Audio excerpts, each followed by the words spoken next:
នេះគឺជាស្រុកស្រែចំការស្រុកព្រៃភ្នំនៅរដូវប្រាំងចូលខែរដូវក្តៅ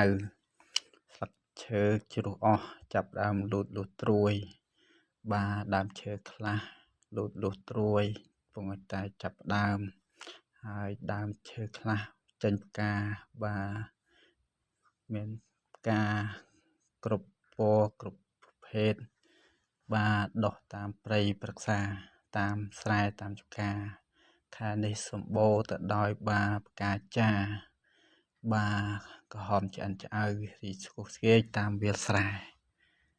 ពុកម៉ែបងប្អូនក្រហមហ្នឹងគឺជាផ្កាចាក្រហមឆ្អិនឆ្អៅពេញវាលស្រែតែម្ដងហើយឈើខ្លះនៅក្រោយខ្ញុំនេះ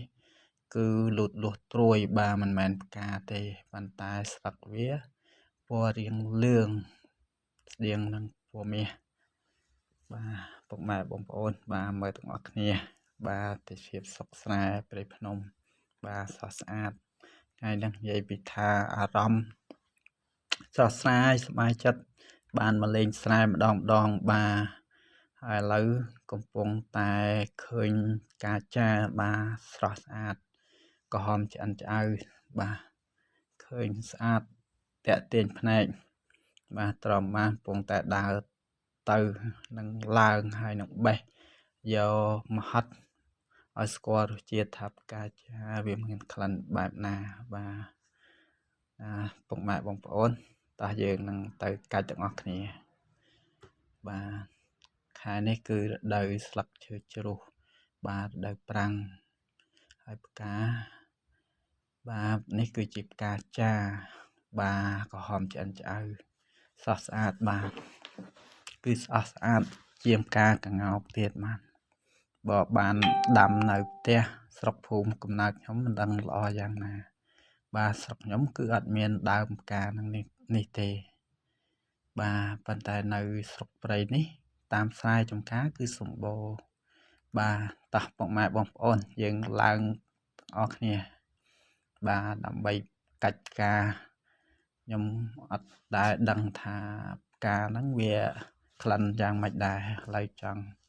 ស្រូបយកបរិយាកាសលើដើមចាមទាំងអស់គ្នាពុកម៉ែបងប្អូនមើលផ្កាវាស្រស់ស្អាតទាំងខ្ញុំស្រស់ស្អាតមែនតើធ្វើឲ្យខ្ញុំទ្រាំមិនបានឡើងបេះមួយមើលកាច់មែកខ្លះវាស្រួយខ្លះរៀងស្វិតបន្តិចចង់ដឹងថាផ្កាវាហ្នឹងមានក្លិនបែបណា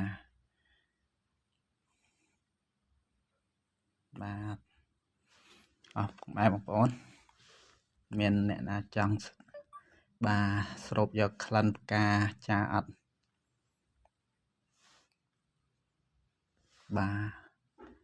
ផ្កាចាគឺក្លិនក្រអូបណាស់ពុកម៉ែបងប្អូនវាមិនធ្វើឲ្យយើងហិតក្លិនទៅវាមានអាការៈដូចថាផ្កាខ្លះវាយើងហិតក្លិនទៅវាកពុលការខ្លះទៅក៏ធ្វើឲ្យយើងមានអារម្មណ៍ថាចង់ក្អួតដូចជាផ្កាស្បៃរឿងពុកម៉ែបងប្អូនស្គាល់ក្លិនវាយើងហិតទៅដូចជាពិបាកទ្រាំណាស់ប៉ុន្តែផ្កានេះក្លិនក្រអូបស្រាលអត់មានធ្វើឲ្យយើងដូចថាហិតទៅយើងមានការៈមិនល្អទេឥឡូវកាច់បាន